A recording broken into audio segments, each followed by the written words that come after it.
7:49 the time. We'll come back to our conversation about Rwanda, but we will be moving in the next hour for more coverage of that nurses' strike. And on that subject, let's bring into the conversation Conservative MP and Health Minister Will Quince, who joins me now. If I can perhaps, Minister, show you some of the front page headlines this morning. The Eye, no guarantee of ambulance for stroke or heart attack. The Times, heart attack patients to be denied ambulances. The Guardian, ambulance strike threatens lives of 999 patients. The Daily Mirror, your working nurses to the bone. And the Metro saying that the condition is critical for the NHS as well.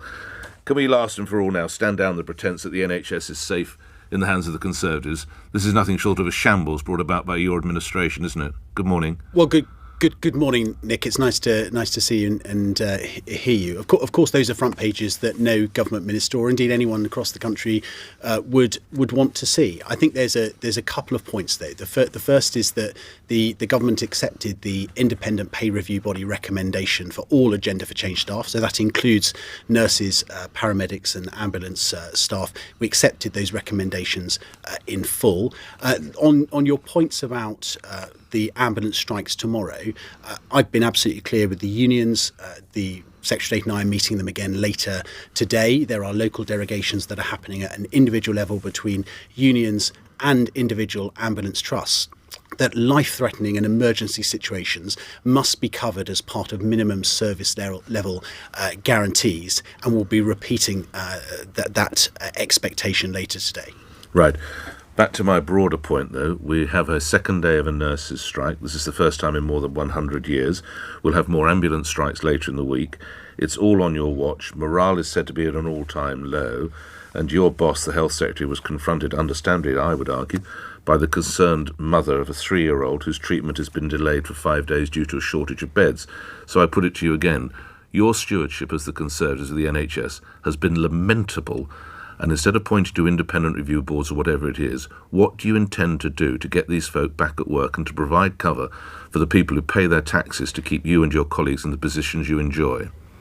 No, Nick, I completely understand that. Well, what are you going to do about it, Minister? You're in a position of influence. I'm not. No, Nick, you're right. And there is more money going into the NHS every year. In fact, there's more money going into our health system than ever before. This year, 153 billion. That rises to 166 billion next year. Those are just numbers, aren't they? Because rightly, as you say, it is patients and people up and down the country that expect the health service to be there for them when they want it. But pay is an important factor. And as I say, we did accept the independent pay review body recommendations in full. Of course, I don't want to see anyone within the NHS going on strike or pushing for industrial action. But at the same time, Nick, my door is open. The door of the Secretary of State is open to discuss working conditions and other issues that the unions say are important. But we have those independent pay review bodies for a reason.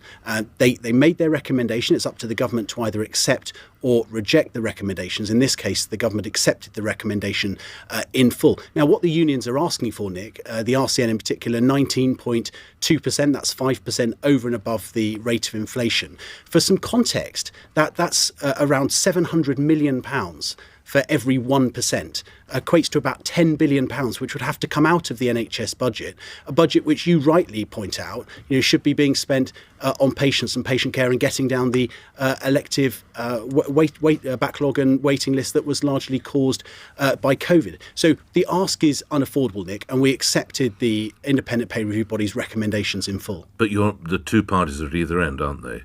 I think most of my listeners would agree 19% is a lot to ask for at these times, but they would also say that sticking by this pay review board or body that you are clearly is not going to work. There has to be some kind of middle ground. Otherwise, we're just going to see more and more industrial action going into the new year. Well, Nick, we have the independent pay review body recommendations for a reason. Last year, for example, they recommended 3%, which was over and above the rate of inflation, and at a time when the broader public sector was frozen. And that was rightly to reflect the fact. I'm full of admiration and respect for not just nurses, and this is another important point, Nick. It's not just about nurses. And I listened to your show, so I know some people have called in and questioned the numbers. Nurses, yes, there are 320 or so thousand, but actually this This is 1.245 million people who work under the Agenda for Change contract within the NHS. You can't just single out nurses or paramedics or ambulance technicians. This is all on the Agenda for Change contract. That's why it costs £700 million for every 1%, and why it's unaffordable. And then, of course, you've got the wider pressures that if you spend £10 billion additionally on pay, not only does that come out of our NHS budget, the money that we're rightly spending on tackling those COVID backlogs, it also drives inflation, which, as you know, Nick, makes us all poorer. When you see the third paragraph of the story in the Times, an unnamed NHS ambulance chief says, quotes, "The best we can hope for, as regards the ambulance strike, the best we can hope for is that everyone stays indoors, no one falls over, no one gets ill, and no one has a car crash. People like you come into politics, credit to you, to try and make a difference, to help your constituents and to help other people." When you hear that from an NHS ambulance chief, surely you can accept, not you personally, but your team has failed. Well, Nick, it is not the government that are calling the strikes. It's unions. As I say, we've accepted the independent peer review body recommendations. Well, yes, Nick, but we can't be in a position where every year we're negotiating with the unions and being held to ransom in this way. What is within my control, Nick, is because ultimately I'm the one that's responsible, is ensuring wherever possible we are protecting patient safety. That's why those derogation conversations are happening at a local level between trusts and the unions. It's why we've put in a MACA request, so Armed Forces personnel, 750 will be supporting ambulance trusts across the country. It's why we're increasing full services across the country, community healthcare, why individual trusts are block booking taxis. But the key, Nick, is this. If people have a life-threatening condition or an emergency tomorrow, it's really important that they call 999 as they would have done ordinarily. If it's not life-threatening and it's not an emergency situation, please call NHS 111 or NHS 111 online, and a clinician will be able to advise you accordingly. So you, as a health minister, talk about this fiscal responsibility of you and your colleagues, and yet you'll be aware the government has launched legal action trying to recover around £122 million from a company linked to the Conservative peer Baroness Moon that awarded 2 PPE contracts. How come you can be so easy spending in those days? Well, Nick, we were, as you know, at the height of the pandemic, and it was an international scramble for PPE equipment. A number of companies stepped up. There were companies as part of that where the contracts did not deliver. They didn't deliver. In this case, they didn't deliver because the quality of the products, in this case gowns, was not up to standard. We've been in a process of mediation. That hasn't worked. As you'll have seen from reports in the press, we have now moved to litigation. As it's now an ongoing live legal case, you'll understand why I can't comment on that. But yes, where there are cases of PPE or any other contract within our NHS that has not delivered, then we will first look to mediate, and then if that doesn't work, then we will litigate. Ultimately, Nick, it's public money, and I want to get it back. Your colleague, the Health Secretary, Steve Barclay, went on a trip to a hospital in southeast London yesterday, and he was confronted by the mother of a seriously ill child who pointed out that the surgery for her daughter had to be pushed back by 5 days due to a shortage of beds. What would you have said to that mum? I would have first said sorry, Nick, because I know the system is under considerable pressure. Bed occupancy rates are high. What we're doing this winter is adding an additional 7,000 beds, 2,500 virtual beds, and the remainder actual beds to.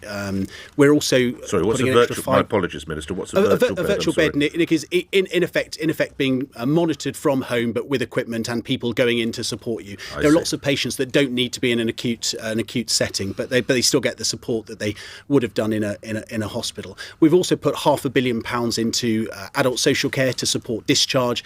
A lot of it, bed occupancy, is we know there's about 13,000 at any one time bed occupancy where people are fit to be discharged, but there aren't necessarily the adult social care places. So that £500 million in effect purchases an extra 200,000 care packages. They're the measures we're taking, but I'm not going to pretend it's easy. I'm not going to pretend that it isn't difficult, and I'm not going to pretend that it isn't affecting patients across the country. So of course I'd have said sorry to that mother, and I know that clinicians and NHS staff up and down the country are working as hard as they possibly can, but the system is under considerable pressure. There's more resource going in. We have got a clear plan, Nick. But I think it's important that we're honest with the public about the pressures that the system faces. So if we're under such pressure for clinicians and nurses, Minister, why do we pay the head of diversity £120,000 in one hospital trust? Is that more importantly? Go ahead. No, it's not, Nick. And I've seen that. I thought you might raise this, and I've seen that in that individual appointment, and I will be raising that with the chief executive of NHS England. Now, one of the things we do need to tackle, and I'm not justifying that particular role. I haven't seen the exact job spec. We do have to tackle recruitment and, importantly, retention. We do know that there are problems around retention. We know there are problems with bullying, harassment, and indeed racism within our NHS. They are things that we have to tackle. I would still question whether you need a manager on over £100,000 to undertake that role. So I'll look at that very closely. Ultimately, they're decisions for individual trusts, but I want to see NHS trust money being spent on patient care and roles that deliver that. So it's important that we question those roles where they don't stand as you say, the sniff test. OK, last couple of questions. We know that the military are likely to be drafted in tomorrow for the ambulances, but it is reported that they won't be allowed to break the speed limit nor run through a red light. What's the point of having them? Well, they're there for contingency. Cargo drivers. Well, no, they're there for contingency. And look, I represent a garrison city, as you know, in Colchester, with the indeed. proud home of the Parachute Regiment. Absolutely. Our armed forces always step up when it comes to public safety. I'm not disputing they're doing that for a moment, in this case. They're going to play an important role in contingency. So you're right, they're not going to be going through red lights. They're not going to be putting their blue lights on. But they're going to, because we can't have them breaking the law, Nick, and it wouldn't be right to ask them to do so. As much as some of my paras may like to. Why wouldn't we ask these men and women to drive tanks to the Ukraine border, take part in all sorts of logistics? They are super. I don't need to tell you how well trained they are and how committed these men and women are. They're incredibly well trained, but they've driving got a an bloke ambulance dying in the back of the ambulance with a heart attack. They come up to a red light.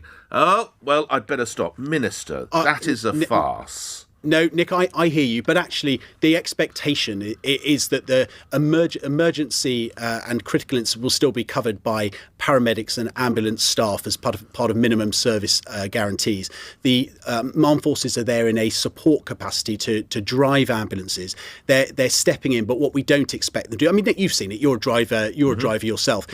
Some responses to blue lights, ambulances, police are irrational at best. It does take considerable training. What we can't do is put either the armed forces personnel, those in the ambulance, or indeed the wider public at risk. I hear your point. I'd back the soldier, sailor, or airman or woman to get me through every single time of the day, and twice on Sundays. I'd back that man or woman to get me through. So do I, Nick. But I wouldn't want to put them in that position. They're there in a support role as contingency. We've got 750 of them, up and down the country as part of trusts. And I just want to put on record, Nick, my huge gratitude for them, particularly those who'll be working over Christmas. I'm not demeaning protecting them. The public. I'm not demeaning them for a second. Lastly, Admiral Sir Tony Radakin, who I'm sure you know or know of, the head of the armed forces, says that you, not you personally, are using the quotes as an ultimate backstop. How fair is that criticism? Well, I would much rather not be using them, Nick. I would much rather unions were not taking strike action. But as they are, my first duty is the protection of the public and patient safety. Our armed forces have always stepped up when the for public protection and other duties, they're doing so again. Do I hope that we won't rely on them in the future in the way that we do now? Of course I do. But while we have that need, I know that our brave servicemen and women will step up and fill those roles and support our ambulance trust, and I'm hugely grateful to them. And I'm grateful for your time this morning. Thank you, Health and Secretary Care Minister Will Quince, appearing here on LBC. We're at 2 minutes after 8. Let's get the latest news.